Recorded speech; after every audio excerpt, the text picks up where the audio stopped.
Okay everyone, well, welcome to the lecture today. So today we're going to talk about some terminology that we use on the course, and also in terms of wider audience. Anytime you speak to a doctor, anytime you speak to a therapist of some sort, chiropractor, osteopath, physical therapist, physiotherapist, some sports and fitness professionals as well, they'll use the type of words that we're going to discuss today to describe certain things. So whenever you become one of those professionals that I've kind of mentioned, and some others that perhaps I haven't, you will use this type of language to discuss things, to talk about patient cases, or to describe ills or pathologies or whatever. So we're just going to go through those. Now I've drawn a little man here, okay? He's got two legs, pelvis, some shoulder blades, and some sort of weird cheese string hands and feet. But he's going to be our sort of model for today. Now everything anatomy-wise kind of goes off the Vitruvian Man of Leonardo da Vinci. So he drew this guy who has the perfect limb lengths and that sort of stuff. But basically, it kind of goes off that. So you have a front view of a person, of a skeleton, or of anatomy, and then you have a posterior view as well, so a back one. And those are the first terms that we'll talk about. So this view, so when you look at the front of something, okay, is the anterior view. So the anterior view. So anterior basically means front, the front of. Okay, so you can have an anterior view of the body, okay, or an anterior view of the skeleton, or you can have an anterior view of a much smaller part of the body. So let's say a metatarsal in the foot, or a humerus bone in your arm. So you can have an anterior view of that bone as well. So it's not just of the whole body, okay? It can be of anything, yeah? So you can have an anterior view of your house, for example, all right? So it's not necessarily just this view of the human body. It can be of it can be of any segment or part of it, okay? So anterior. Front. Okay, so that's that one. So anterior, front, posterior, okay, posterior. So we often describe our backside as our posterior, all right, and that's going to be the back, okay, so that's going to be a back view. So if we turn this person around, okay, and we saw their back, that would be a posterior view of that person, all right, or a posterior view of a segment or a thing. So again, you can have a posterior view of your house. All right, you wouldn't say that, but that's the language that we use in therapy and in fitness and medical science. Okay, so that's posterior, so that's the back of something. So you can have the back of a vertebra, the back of the humerus, the back of the head, right? So that's posterior. Now, let's do medial and lateral. Okay, so lateral, okay, is the side. Okay, so the side of something or the outside of something. So let's do a side view, for example. So if you're standing on the side, okay.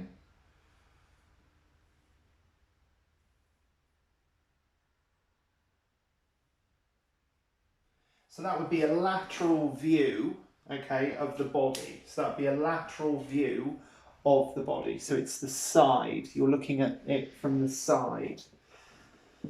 Okay, and then also when you orientate yourself, so when you're trying to find something with regards to the body, so let's say you are trying to do a massage technique, for example, on the pectoralis muscle, okay, so the chest muscle, okay. Now, the further you go out to the side, okay, either way, all right, so the further you go out from the middle,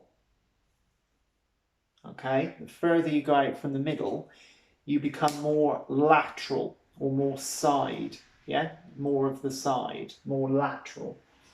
So if you're massaging a pec muscle, okay, pectoralis major or minor, okay, which is the chest muscle, okay, if you're going out from the middle, okay, if you're going towards the outside, you're going from medial to lateral. So you're going away, you're going to the side of that thing, of that muscle, okay? So medial is just the opposite. So you're going, instead of going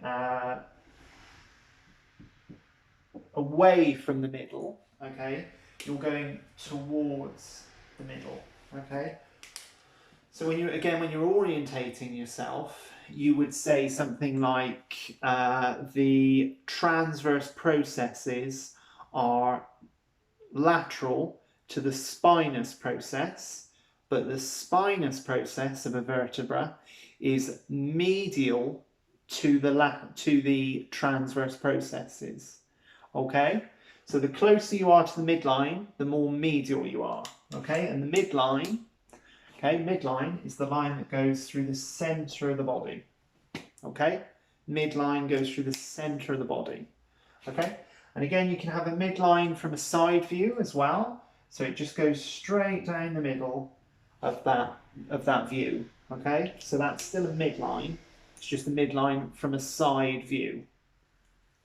So we've done anterior, posterior, front, back. We've done medial and lateral, so nearer the midline, further away from the midline, or in the middle and on the side. Okay. Okay, superior and inferior. So superior, okay, has slightly different context in therapy, in fitness, and in medical science. So superior is above something, okay? So you often hear people say, you know, oh, I'm superior to that person, for example. Let's just say that's an example. So it's above. It's that feeling of being above something. All right. So in anatomical terms, it just means it's above something. Okay. So if you were going to describe again the human body, you would say that the shoulders, okay, or the GH joints, are superior to the pelvis, okay, to the pelvis. So the shoulders are superior to the pelvis because they're above them. Yeah, so they're above them, they're superior. Inferior, exactly the opposite, they're below them. Okay, so the pelvis is inferior to the shoulders or the GH joints. Okay, so the pelvis is inferior to the shoulders. Okay, so that's inferior and superior. Then you've got proximal and distal. So proximal is closer to, distal is further away. So again, when we're describing something, what we'd say is the hand, okay, or the carpals in the hand, for example, okay, are distal to the shoulder, okay, because what's closer to my midline? My shoulder. So therefore my hand is distal to that point. Okay, so it's distal to that point. Now, proximal is again the opposite. So my shoulder is proximal to my hand. My shoulder is closer to my midline than my hand is. So it's proximal. Okay, that's proximal and distal.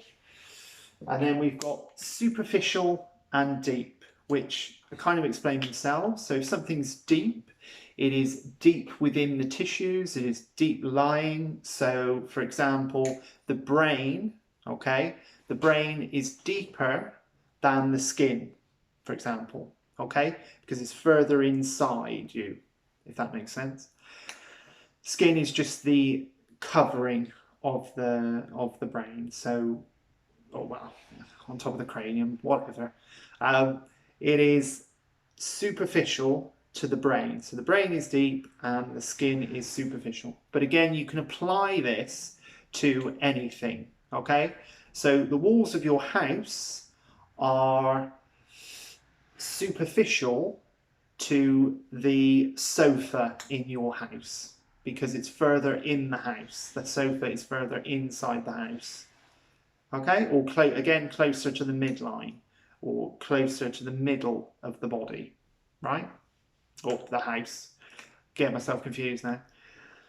So you can apply that terminology to anything, but that's how we use it in medical science, in anatomy, in therapy, and in sports and fitness training. Okay, so again, we've got superficial, superior and inferior, which is above and below. We've got medial and lateral. So lateral is sort of side or further away from the midline. Medial is closer to the midline. We've got proximal and distal. So proximal is closer to the midline than distal. Distal is further away from something. Yeah, so it's distal to some point. Okay, so again, shoulder is proximal to the hand, for example. Okay, shoulder is closer to my midline than my hand in this case. But my vertebra, okay, is more proximal to my center than my shoulder. So it's not that the shoulder is proximal, it's just in relation to the center of my body or the midline. Okay, proximal, distal, anterior, posterior. Anterior is the front, posterior is the back. Superficial and deep. So superficial is more on the outside, deep is more on the inside. Okay, hope that helps. Take care. See you again.